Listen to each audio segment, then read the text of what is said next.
Hello everyone. Unit first हम पढ़ रहे थे। टॉपिक जो लास्ट पढ़ा था वो था कॉन्सेंट्रेशन ऑफ सॉल्यूशन। कुछ कॉन्सेंट्रेशन टर्म्स हम स्टडी कर चुके हैं, जैसे strength of solution, mass percent, volume percent, weight by volume percent, molality and molarity. तो मोलैरिटी के बाद अगर हम बात करें तो नेक्स्ट कॉन्सेंट्रेशन टर्म आज हमें यहां स्टडी करना है। देखिएगा, नेक्स्ट कॉन्सेंट्रेशन टर्म है आपका, बहुत बड़ा टर्म है ये है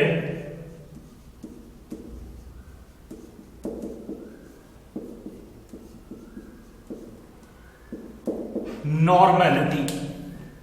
द टॉपिक इज नॉर्मेलिटी। तो ये स्टडी करना है, छोटा टर्म नहीं है, मोलैरिटी से मैच करेगा, लेकिन एक बड़े टर्म्स में से है। NCERT I mean CBSE syllabus इसे प्रेफर नहीं करता। सीबीएसई सिलेबस जो आपका बुक्स में गिवन है वो मोलैरिटी कैपिटल एम को फॉलो करते हुए चलते हैं, जबकि अदर स्टेट बोर्ड्स की बात करें तो वो नॉर्मेलिटी को कंसीडर करते हुए चलते हैं। दोनों ही अपनी अपनी जगह यूज होते हैं। अगर मुझसे पूछे कोई ज्यादा इंपॉर्टेंस किसकी है तो मैं नॉर्मेलिटी की कहूंगा, क्योंकि नॉर्मेलिटी कॉन्सेंट्रेशन के बाद भी बहुत सारे क्वेश्चंस को सॉल्व करती है। मोलैरिटी से उन क्वेश्चंस को सॉल्व करने के लिए रिएक्शंस लिखनी होती हैं, लेकिन नॉर्मेलिटी बिना रिएक्शन के काम करने में कैपेबल है। लेकिन नॉर्मेलिटी पढ़ना उतना ही डिफिकल्ट है। लेकिन क्वेश्चंस भले ही आप सीबीएसई बोर्ड से हैं या आप आईसीएसई बोर्ड से हैं, उससे फर्क नहीं पड़ता। आप सभी को दोनों टर्म्स सीखने ही होंगे, भले ही बुक ने ना सिलेबस में दिया हो, लेकिन अप्लाई तो होती ही है। तो सीखना कंपल्सन है, ये सोच के आप पढ़िएगा। मैं पहले डेफिनेशन लिखवा रहा हूं, जैसे मैंने मोलैरिटी की लिखवाई। लिखिएगा, मैं बोलूंगा, आप लोग लिखेंगे। The number of gram equivalent, समझते रहिएगा, the number of gram equivalent of solute dissolved in 1 litre of solution. Topic आया the number of gram equivalent of solute in 1 litre of solution. Molarity से इस डेफिनेशन को compare कीजिएगा तो आपको यह पता चलेगा कि वहां मोल्स थे, यहां ग्राम इक्विवेलेंट है, बाकी सिमिलर है। वहां भी volume of solution in litre था, यहां भी वॉल्यूम ऑफ सॉल्यूशन लिया गया है लीटर में। वो इक्वल टर्म है, मतलब मोल्स की जगह ग्राम इक्विवेलेंट है। हम लिख देते हैं normality equal to gram equivalent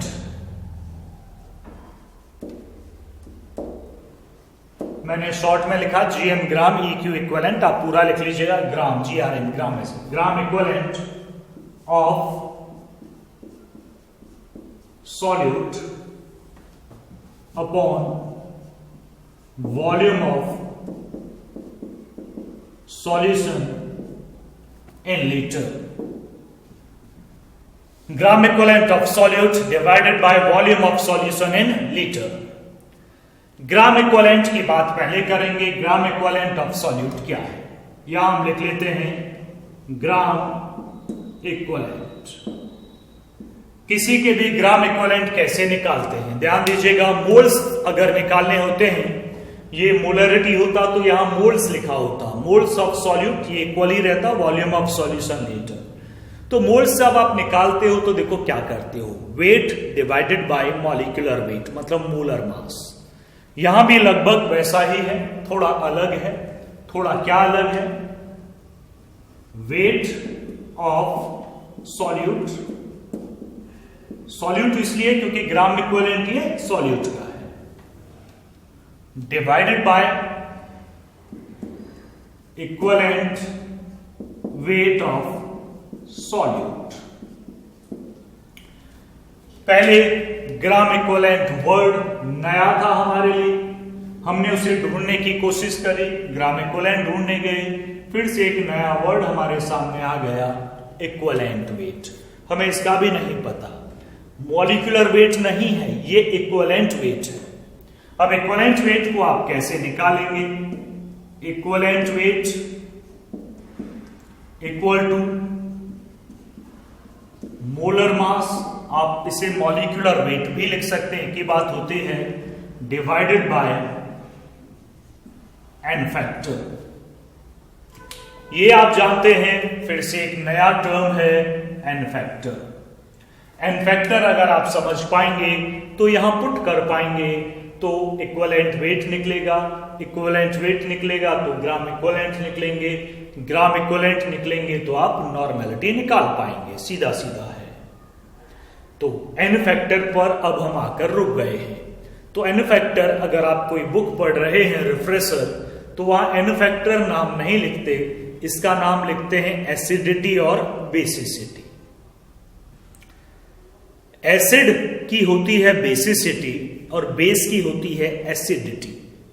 लेकिन अगर मैं वो लिख दूंगा तो इक्विवेलेंट वेट आप केवल एसिड और बेस का ही निकाल पाएंगे, जबकि इक्विवेलेंट वेट क्या, नॉर्मेलिटी तो हम एसिड की भी निकालते हैं, बेस की भी निकालते हैं, सॉल्ट सॉल्यूशन की भी निकालते हैं, वो तो बहुत सारी चीजों में यूज होगा। तो अगर मैं एसिडिटी बेसिसिटी लिख दूंगा तो हम बाउंड हो जाएंगे एसिड और बेस की नॉर्मेलिटी निकालने के लिए, इसलिए हमने थोड़ा वाइड टर्म लिया है एन फैक्टर। तो इस एन फैक्टर को जानते हैं क्या होता है, आप इसे नोट कर लीजिएगा। हम हेडिंग डाल देते हैं N factor.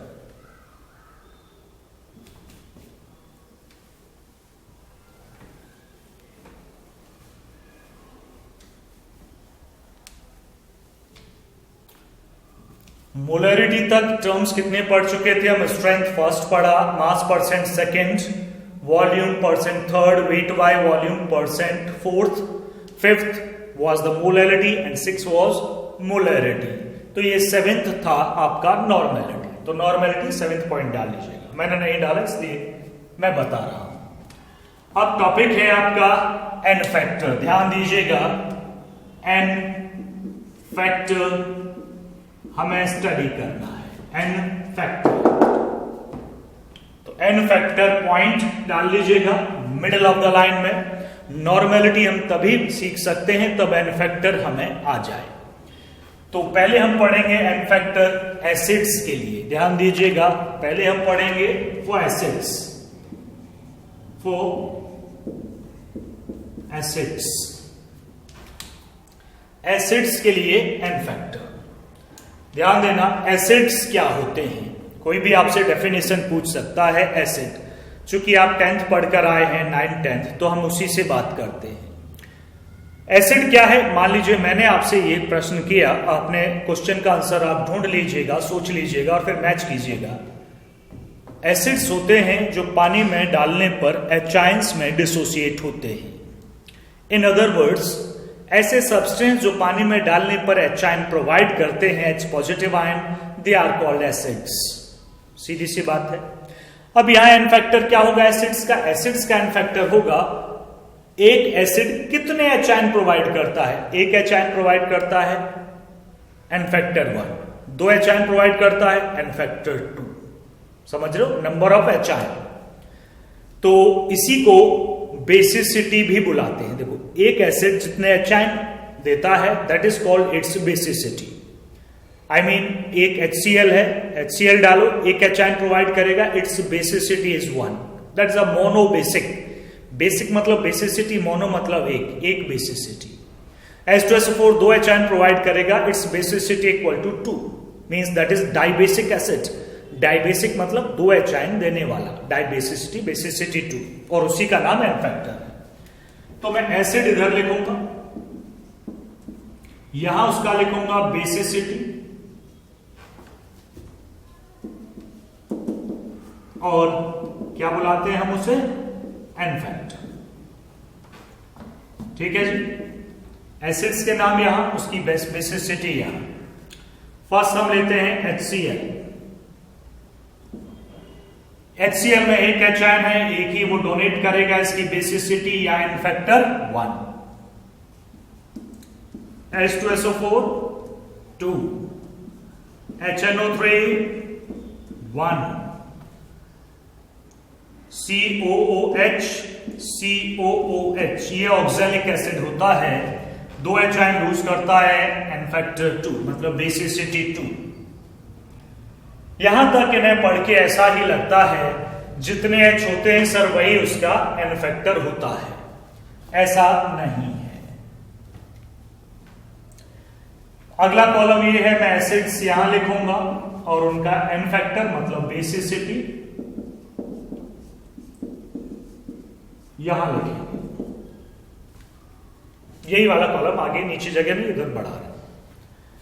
CH3COOH n factor 1, इसमें तो 4 H थे, फिर n फैक्टर 1 क्यों है? मैंने सीधे से बोला एसिड्स जितने H आयन में डिसोसिएट होते हैं, इसे पानी में डालोगे ये H आयन हटेगा, ये H नहीं हटेंगे, इसका डिसोसिएशन कैसे होगा? CH3COO negative plus H positive. It gives only a single H ion, that's why its basicity is 1. Means ये H ion replaceable नहीं है, तो इसलिए 1। और भी हैं इस तरह के एग्जांपल्स, कुछ के हमें स्ट्रक्चर्स ड्रॉ करने होते हैं, जैसे H3PO2 पहले लिखेंगे, H3PO3, H3PO4।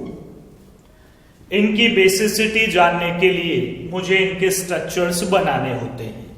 मैं 1 बाय 1 स्ट्रक्चर बनाऊंगा, फिर मैं रफ कर दूंगा, मेरे साथ आप कहीं खाली जगह बॉक्स बना के पेज पे बना लीजिए। पहले H3PO2 का,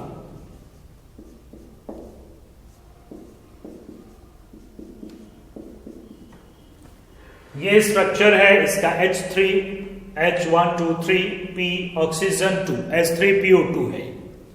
इसके पास 3 हाइड्रोजन एटम है, 1 2 3। क्वेश्चन ये है पानी में डालने पर ये कितने रिप्लेस करेगा, कितने डिसोसिएट होंगे?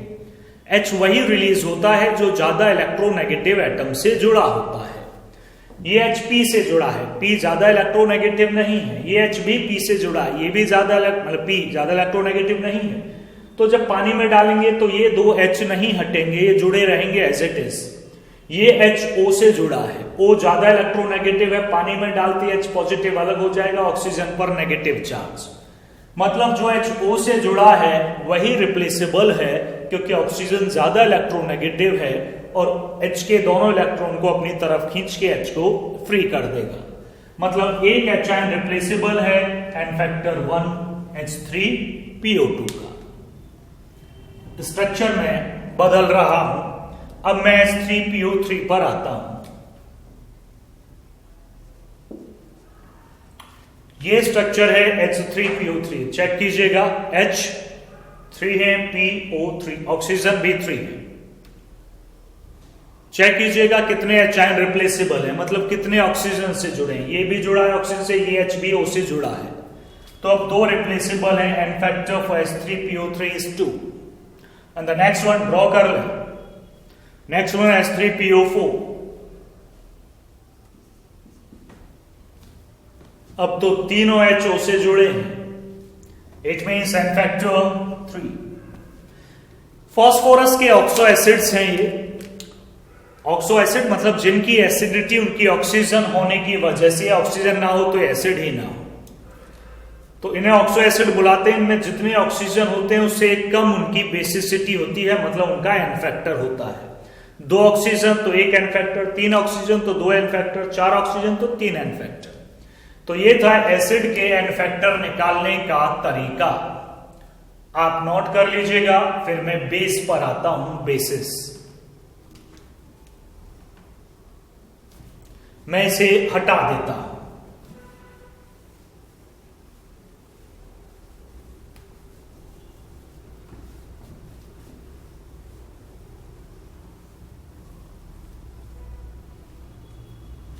बात बेस की करते हैं।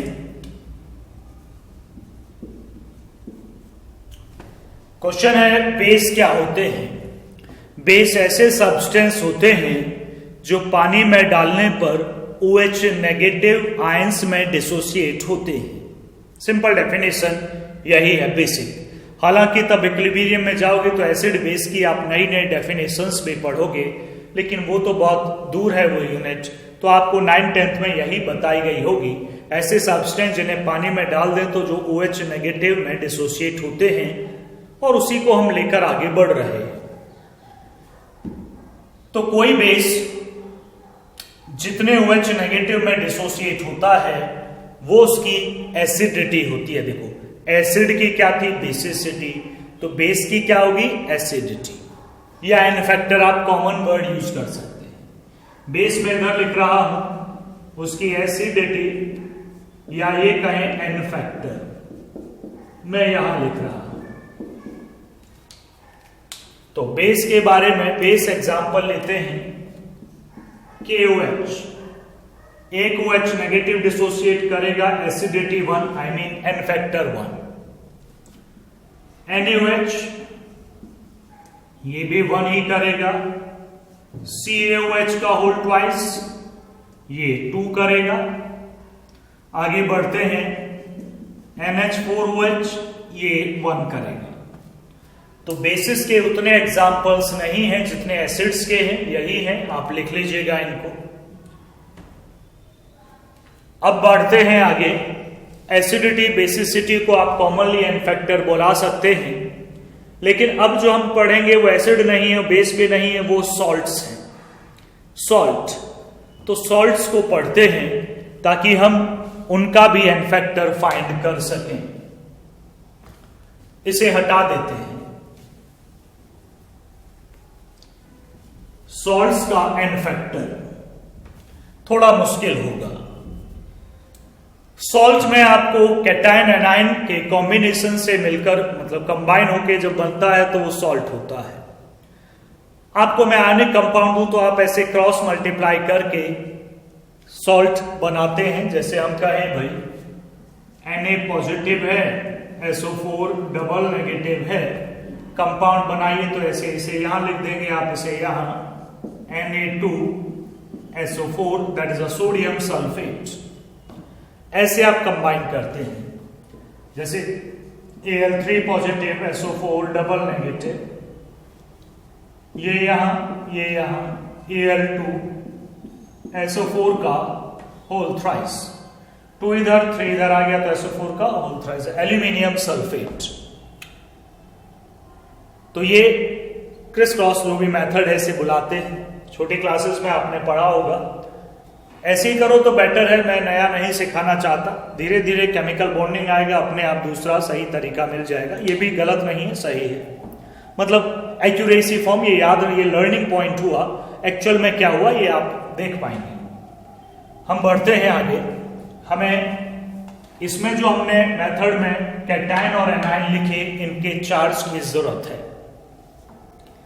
एक्चुअल में कैटायन भी ले सकते हैं या एनायन भी ले सकते हैं, आप कोई सा भी चार्ज ले सकते हैं। सॉल्ट में दोनों चार्ज का अमाउंट बराबर होता है, तभी तो न्यूट्रल है। जितना पॉजिटिव उतना नेगेटिव, तभी न्यूट्रल हुआ सॉल्ट। अब कैटायन का चार्ज देखें, हम एनायन का। हमसे बच्चे कहते हैं सर कैटायन का चार्ज ले लो, ले तो सकते हैं। कैटायन का चार्ज आपको पहले पीरियोडिक टेबल के पहले ग्रुप का चार्ज पता होगा, दूसरे का भी पता होगा, लेकिन फिर आगे आप गड़बड़ा जाएंगे। मतलब मैं कहूं आयरन पर कितना चार्ज आप लेंगे, +2 या +3। +2 में तो फेरस है, +3 है तो फेरिक है, मतलब उसकी एक से ज्यादा चार्ज रखने की टेंडेंसी है। इसे ऑक्सीडेशन स्टेट बुलाते हैं इस चार्ज को। वैलेंसी भी बुला सकते हैं आप, आयनिक वैलेंसी। तो ये वेरिएबल आयनिक वैलेंसी रखने की टेंडेंसी है। वेरिएबल मतलब एक से ज्यादा टाइप की, और ये आयरन की नहीं है, बहुत सारे एलिमेंट्स की है। तो आपको कैसे पता चलेगा कंपाउंड में वो कितना पॉजिटिव है, तो आप यहां गड़बड़ा जाएंगे। तो बेटर है आप एनायन का चार्ज लें। चार्ज क्यों ले रहे हैं, चार्ज का मैग्नीट्यूड ही एन फैक्टर है। तो हम थोड़ा सा चार्ज पर काम कर लें, फिर एन फैक्टर पर काम करेंगे। तो कुछ नेगेटिव आयंस का चार्ज आप लिख लीजिएगा, ज्यादा नहीं है, थोड़े से लिखेंगे। Cl नेगेटिव पर -1, और मैं चार्ज तो ऊपर लिखा हुआ है, -1, Br -1, I -1, Cn -1, Nc -1, F -1, SO4 -2, CO3 -2, HCO3 -1, NO3 -1, NO2 -1, PO4 triple negative, CH3COO negative. और याद कर लेते हैं कुछ बचा है क्या, सोच लेते हैं। हैलोजन सब आ गए। ऑक्सीजन तो कोई भी चार्ज हो सकता है, ऑक्सीजन नहीं लिखते, इसका भी फिक्स नहीं है। ठीक है, इतने ही लिख लीजिएगा, कोई और याद आएगा तो हम ऐड करवा देंगे। ये चार्ज जरूरी है आपको याद रखना। ठीक है जी। क्लोराइड आयन है, bromide, iodide, cyanide, isocyanide, fluoride, sulphate, carbonate ion, bicarbonate ion, nitrate, nitrite,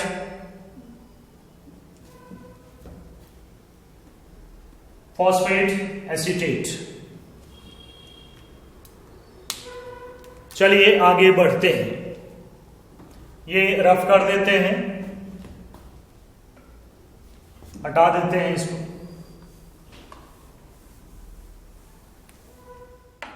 देखिएगा सॉल्ट का एन फैक्टर, चूंकि चार्ज हम बता चुके हैं आपको, हम सॉल्ट इधर लिख रहे हैं और एन फैक्टर इस साइड।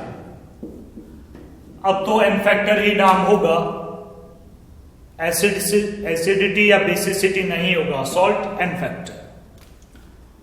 NaCl तो चार्ज जितना कैटायन का है उतना ही एनायन का है, तो मैंने एनायन का आपको देखना सिखा दिया है। तो देखें कितना है Cl पर -1, तो 1 लिखें, नेचर ना लिखें प्लस या माइनस, ओनली 1 नेगेटिव है तो 1 चार्ज इतना ही कैटायन का होगा, तो एन फैक्टर 1।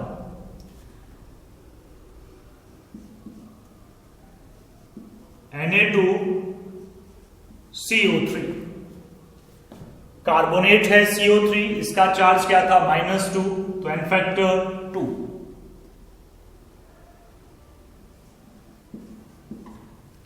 CaCl2 फिर से Cl है, एक Cl का -1, चूंकि यहां तो दो Cl है तो -2 मतलब 2, एन फैक्टर आपको लिखना है।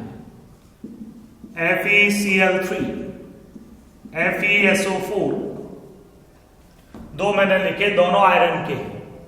Cl -1 होता है, 3 है तो एन फैक्टर 3, मतलब यहां Fe ट्रिपल पॉजिटिव होना चाहिए। यहां SO4 है, -2 होता है तो 2, तो यहां Fe डबल पॉजिटिव है। मैंने आपको कैटायन से बताया होता तो यहां रुक जाते हम, यहां Fe triple positive, Fe double पता नहीं चल पाता, तो इसलिए हमने एनायन लिया ताकि हम निकाल सके। नेक्स्ट KBr, Br -1 तो 1। नेक्स्ट इधर भी लिखते हैं सॉल्ट्स एंड फैक्टर। इससे आगे बढ़ते हैं, Al2 SO4 का होल थ्राइस, Mg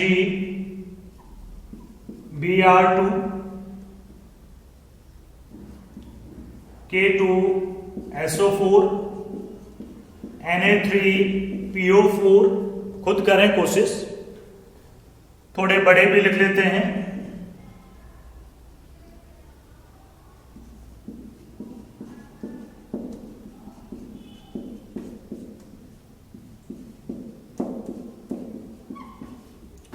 ये फेरस अमोनियम सल्फेट है, इसे डबल सॉल्ट बुलाते हैं, मोर सॉल्ट इसका नाम है, या ferrous ammonium sulphate chemical name.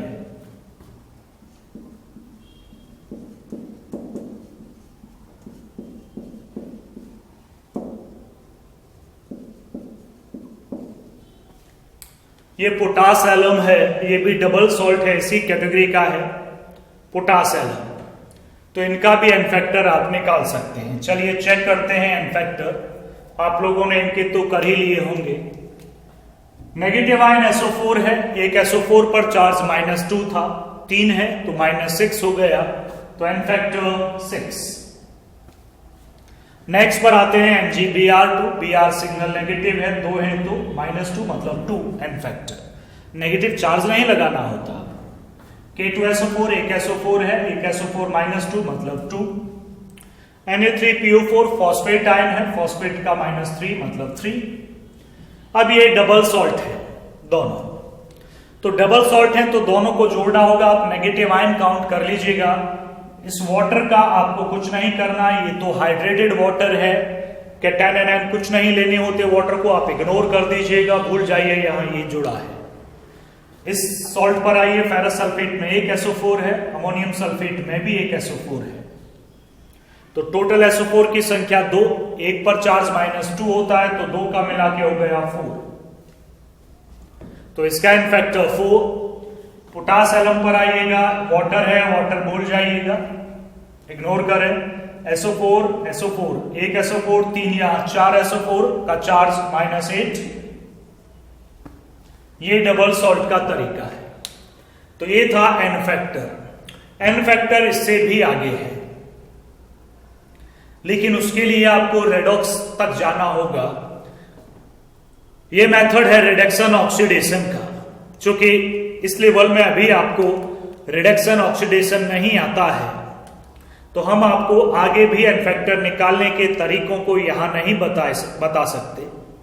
ये आपको बताया तब जाएगा तब सेकंड बुक का फर्स्ट चैप्टर रेडॉक्स रिएक्शंस आप पढ़ लेते हैं तो, या जब पढ़ रहे होंगे हम तभी उसकी बात करेंगे, तभी उसका जिक्र करेंगे, क्योंकि उसकी डेफिनेशन रिडक्शन और ऑक्सीडेशन के थ्रू आती है। लेकिन फिलहाल आप नॉर्मेलिटी इन तरीकों से निकाल सकते हैं। ठीक जी, तब तो रेडॉक्स नहीं आता, तब तक इंतजार करिएगा, वो मेथड्स भी आपको पढ़ा दिए जाएंगे। बात अगर ड्रॉपर बैच होता तो हम यहीं पढ़ा रहे होते, पहले रेडॉक्स ही करवाते हैं फिर इस चैप्टर को करवाते हैं। चलिए इसे नोट कर लीजिएगा, मैं रफ कर देता हूं।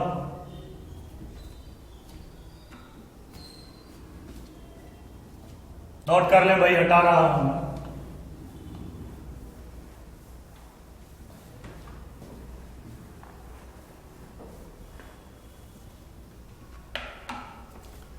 चलिए जी, आपने एन फैक्टर सीख लिया है, तो अब आप नॉर्मेलिटी फाइंड कर सकते हैं। देखें, मान लीजिए आपको दिया गया एक क्वेश्चन, हम ले लेते हैं क्वेश्चन फर्स्ट। आपको दिया गया 10 ग्राम calcium carbonate dissolved in 500 ml of solution, ये गिवन है। फाइंड मोलैरिटी एंड नॉर्मैलिटी, दोनों चीजें आपको निकालनी है। गिवन वेट, तो गिवन वैल्यूज हम लिख लेते हैं। सॉल्यूट WB से रिप्रेजेंट करते हैं। W मतलब वेट, B मतलब सॉल्यूट, ये मैं बता चुका हूं आपको, 10 ग्राम है। वॉल्यूम ऑफ सॉल्यूशन तो V लिखेंगे, A B नहीं लिखेंगे, क्योंकि B सॉल्यूट है और A सॉल्वेंट है, तो वॉल्यूम ऑफ सॉल्यूशन 500 ml। और कैल्शियम कार्बोनेट है CaCO3, तो मोलर मास हम निकाल लेते हैं। कैल्शियम 40, ऑक्सीजन 12, कार्बन 12, ऑक्सीजन 16, 16 3 48 और 12 60 और 40 100 ग्राम पर मोल, ये इसका मोलर मास है। पहले हमें मोलैरिटी फाइंड करनी है, हम मोलैरिटी निकालते हैं, फिर हम रफ कर देंगे, फिर हम निकालेंगे नॉर्मैलिटी। पहले molarity given. Molarity equal to, आपको बताया गया था direct formula, WB into 1000 MB into volume in ml। अगर ऊपर 1000 है तो ml में, और 1000 नहीं है तो ये लीटर हो। WB wait of solute, MB molar mass को बुला लेते हैं, तो ये MB की वैल्यू है। वैल्यू पुट करते हैं, WB 10 है into 1000 molar mass of solute, solute calcium carbonate है, मोलर मास 100 है, वॉल्यूम 500। 2 0 से 2 0 कैंसिल, नेक्स्ट 2 0 से 2 0 भी कैंसिल, ये है 1/5 मोलरिटी। m/5 भी बुला सकते हैं इसे, आप डिवाइड भी कर सकते हैं तो आ जाएगी 0.2 m। तो मोलरिटी आई 0.2 m। इसे मैं रफ करूंगा, आप नोट कर लें। अगला नॉर्मेलिटी हमें निकालनी है। ये तो पुरानी चीज थी, पहले भी क्वेश्चंस कर चुके हैं। अब नॉर्मेलिटी पर फोकस करते हैं, तो इसे हम रफ कर देते हैं। आंसर याद रखिएगा, आंसर रफ नहीं कर रहे हैं इसका। मोलरिटी आई इसकी, कितनी आई जी मोलरिटी? 0.2। चलिए नॉर्मेलिटी गिवन वैल्यू तो मैं लिख ही लेता हूं। Wait of solute WB 10 gram, volume 500 ml और मोलर मास था इसका 100 ग्राम पर मोल। ये तो गिवन वैल्यू हमने निकाली ली थी, मैंने रफ कर दी, फिर से लिख ली। नॉर्मेलिटी पर आते हैं। नॉर्मेलिटी का पहला फॉर्मूला था ग्राम equivalent of solute divided by volume of solution in litre, यही था। लेकिन ग्राम इक्विवेलेंट हमें निकालने पड़ेंगे, तो ग्राम इक्विवेलेंट था weight of solute divided by equivalent weight of solute. Equivalent weight भी नहीं है, तो पहले शुरुआत हम करते हैं इक्विवेलेंट वेट। नीचे से ऊपर चलेंगे नॉर्मेलिटी के फॉर्मूले में। इक्विवेलेंट वेट क्या है? Molar mass upon n factor. Molar mass है 100 calcium carbonate. What should be the n factor of this compound? CaCO3। Carbonate पर -2 चार्ज है, तो एन फैक्टर की वैल्यू है इसकी 2। तो एन फैक्टर 2, तो इक्विवेलेंट वेट आया 50। Equivalent weight 50। आगे बढ़ते हैं, ग्राम इक्विवेलेंट हम निकालते हैं। ग्राम इक्विवेलेंट की हम बात करते हैं। ये था weight of solute divided by equivalent weight of solute. Weight कितना है? 10 और इक्विवेलेंट वेट है 50। अभी अभी निकाला हमने, तो 1/5, मतलब ये हटा देते हैं हम।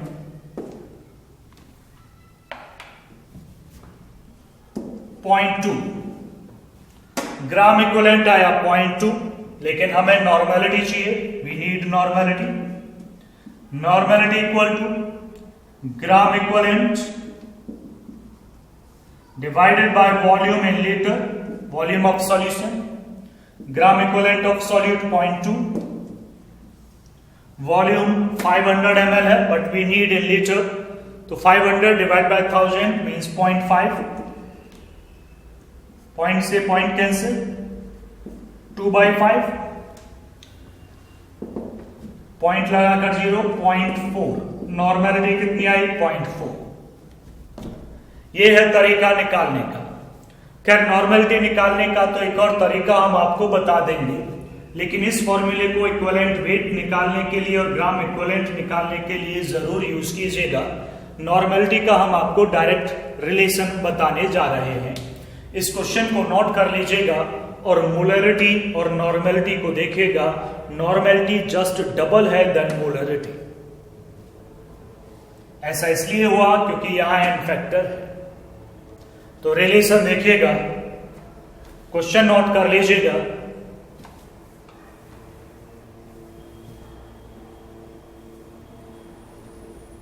चेक कीजिए,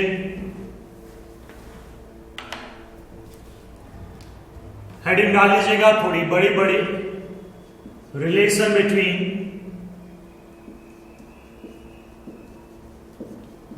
बिटवीन मोलरिटी एंड नॉर्मेलिटी। मैंने M और N लिख दिया, आप पूरा लिखें मोलरिटी एंड नॉर्मेलिटी। रिलेशन होता है, sorry, normality equal to molarity into n factor. Molarity में आप एन फैक्टर को मल्टीप्लाई कर दीजिएगा, आपकी नॉर्मेलिटी निकल आएगी। इस क्वेश्चन में मोलरिटी कितनी थी? 0.2 थी। एन फैक्टर कितना था? 2 था। तो नॉर्मेलिटी कितनी आई? 4। सीधे सीधे भी कर सकते थे हम इसको। तो ये रिलेशन याद रखिएगा, normality equal to molarity into n factor. अब आप डायरेक्ट क्वेश्चंस कर पाएंगे। मोलरिटी आपको निकालना बहुत अच्छे से बताया है, उसके थ्रू आप नॉर्मेलिटी तक पहुंच जाएंगे। आपको नीड एन फैक्टर की होगी। एक और ध्यान दीजिएगा, मान लेते हैं एन फैक्टर 1 है, जैसे HCl का एन फैक्टर 1 है, NaOH का एन फैक्टर 1 है, NaCl का भी एन फैक्टर 1 है। तो जिनका एन फैक्टर 1 होता है उनके लिए मोलरिटी और नॉर्मेलिटी बराबर होती है। आप 1 रखकर देख लीजिएगा, both are equal, n equal to m, मतलब मोलरिटी ही नॉर्मेलिटी है। एन फैक्टर 1 है तो इक्विवेलेंट वेट ही मॉलिक्यूलर वेट है, ग्राम इक्विवेलेंट ही मोल्स हैं और मोलरिटी ही नॉर्मेलिटी है। ठीक है जी, आ गया रिलेशन। अब हम कुछ टॉपिक्स पर और आगे बढ़ते हैं, इसे हटा देते हैं। रिलेशन बहुत हाईलाइटेड हो, बहुत बार यूज करेंगे आप लोग। अब हम आ रहे हैं डाइल्यूशन फॉर्मूले पर, डाइल्यूट करना। टॉपिक इसी का है, नॉर्मेलिटी का ही है, नॉर्मेलिटी ही चल रहा है। हम किस पर हैं? डाइल्यूशन पर। डाइल्यूट करना, डाइल्यूट करना होता क्या है? हमारे पास एक बीकर है, बीकर ग्लास ले लो आप, इसमें ये सॉल्यूशन है,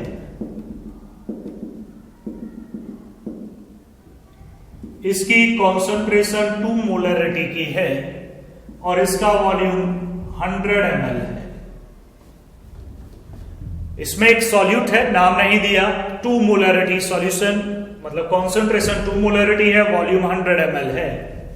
अब हमने क्या किया, इसमें वाटर ऐड कर दिया, एक्वस सॉल्यूशन ये था, सॉल्वेंट ऐड कर दिया। सॉल्वेंट एक्वस था तो एक्वस ही सॉल्वेंट है, उसका वाटर मतलब वाटर ऐड कर दिया तो डाइल्यूट हो जाएगा, मतलब उसकी कॉन्सेंट्रेशन कम होने लगेगी। डाइल्यूट करने का मतलब है किसी भी चीज में पानी मिला दो मतलब वो डाइल्यूट हो गया।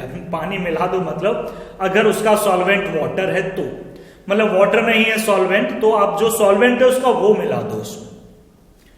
तो जनरली 99% सॉल्यूशन हमारे पास एक्वस ही है, तो वाटर मिला दो।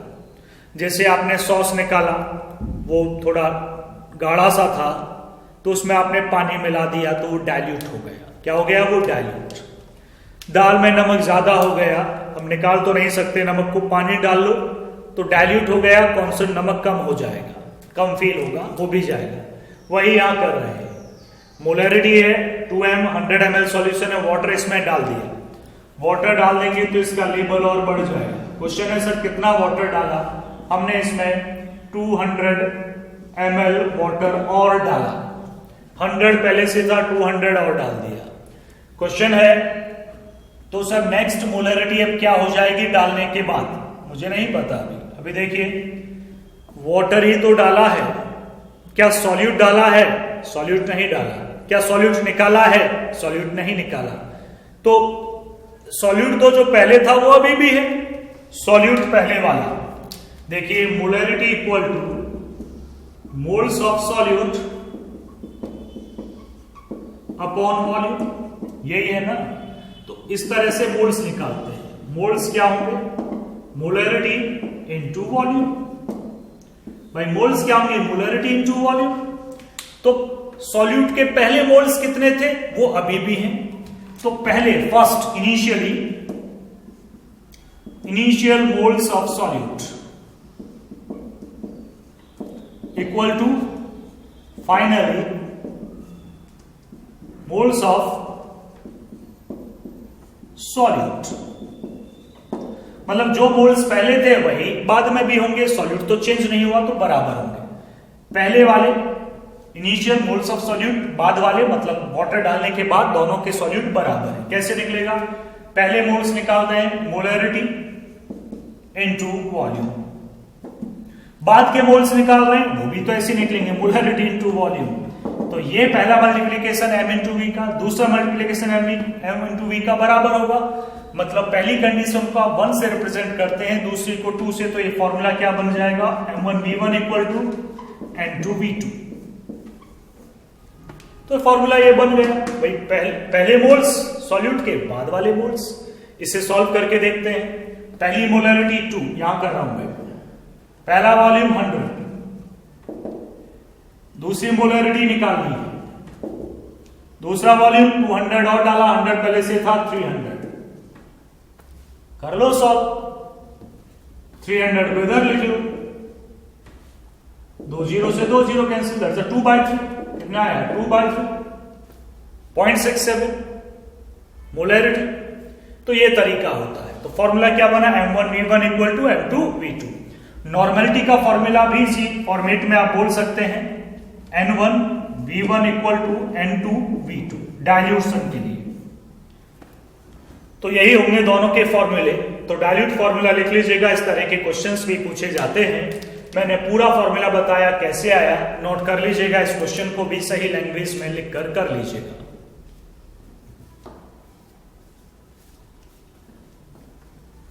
ये था आपका टॉपिक नॉर्मेलिटी, जो अपने आप में एक बड़ा टॉपिक है। एक क्वेश्चन मैं आपके लिए छोड़ रहा हूं, आपको एक रिलेशन ड्राइव करना है, relation between gram equivalent and moles. मैं लिख देता हूं,